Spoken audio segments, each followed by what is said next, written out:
یو سړی و، نوم یې اسلم و. هغه دومره کنجوس و چې خلک به یې نوم واخیست او خندل به یې. خلکو به ویل دا سړی کروڑپتی دی خو خپل ځان ته یو ګیلاس چای هم نه اخلي. خو یو ورځ داسې څه وشول چې د دې سړی ټول رازونه ښکاره شول او هغه خلک چې ورباندې خندل هغوی په خپله ژړل پیل کړل. ولې؟ څه راز و؟ راځئ دا زړه بوږنونکي او حیرانونکي کیسه واورو. په خیبر پښتونخوا کې یو ښکلی کلی و.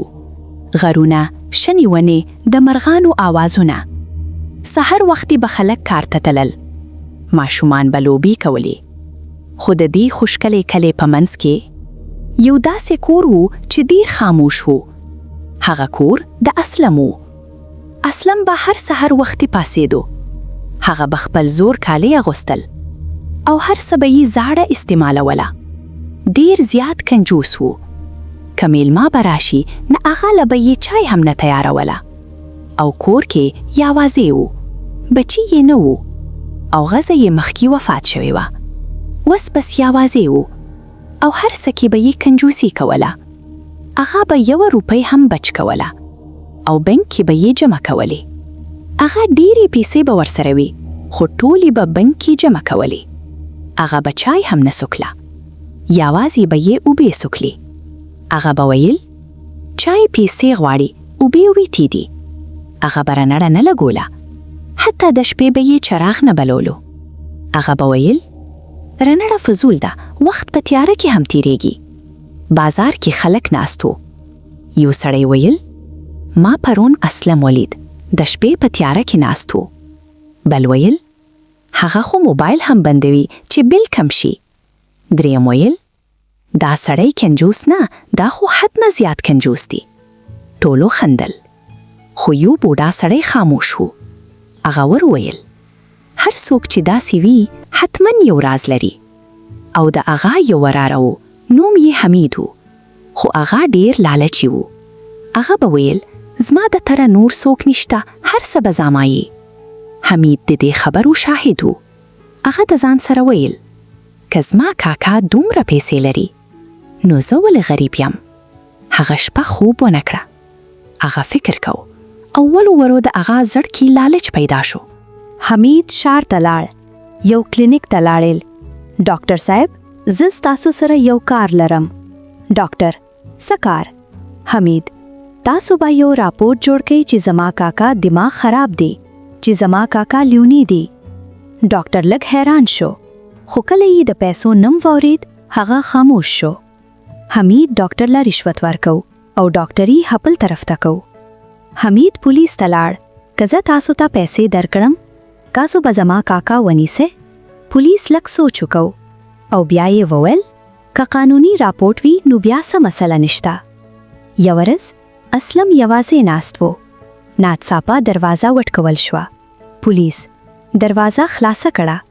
اسلم څه خبره ده؟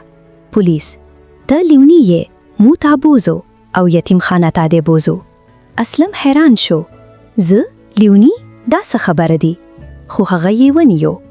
گاونډیان راټول شو او ځینې یې بیا هم خندل. اسلم یتیم خانې ته بوتلیلی شو. هلته کوچني ماشومان وو چې هیڅ څوک یې نه درلودل. یو ماشوم راغی او یې ویل کاکا ته ولې دلته راغلی؟ اسلم موسکی شو. شاید الله دلته راوستل. هغه د ماشومانو سره ناست شو او هغوی ته کیسې کولې. ماشومان ډیر خوشحاله شو. حمید کور ته راغی. هغه دروازه خلاصه کړه. هغه ډیر خوشحاله و. نن به زه ټولې پیسې واخلم. هغه فایل خلاص کړه. هغه لوستل پیل کړه. د یتیمانو لپاره میاشتنی فند، د ناروغانو علاج، د غریبانو مرسته. هغه نور هم لوستل او نور هم حیران شو. دا ټولې پیسې خلکو ته ځي؟ حمید ته یاد شو کله به چې اسلم ساده ژوند کاوه، کله به چې هغه ځان ته چنه اخیستل. هغه پوه شو چې دا هر څه د خلکو لپاره وو او د غریبانو خلکو لپاره وو. حمید ډیر خفه شو او حیران شو. حمید ناست شو او ژړلی چې چې دا ما څه چل وکړو. ما خپل کاکا سره ډېر ظلم وکړو. هغه خپل سر ونیو. حمید یتیمخانې ته لاړ. کاکا زه بخښنه غواړم.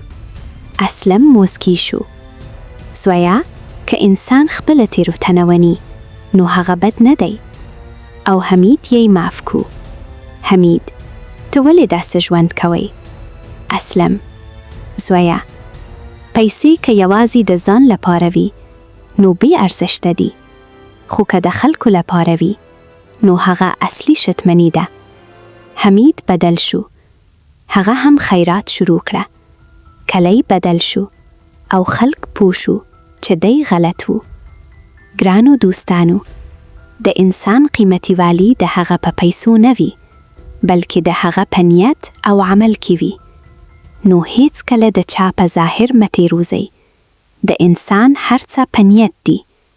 که دا کیسه مو خوښه شوه، لایک وکړئ، شیر وکړئ او سبسکرایب وکړئ. پښتو ټون هب. Subscribe to Pashto Toon Hub. Tap the button for fun videos. Thank you.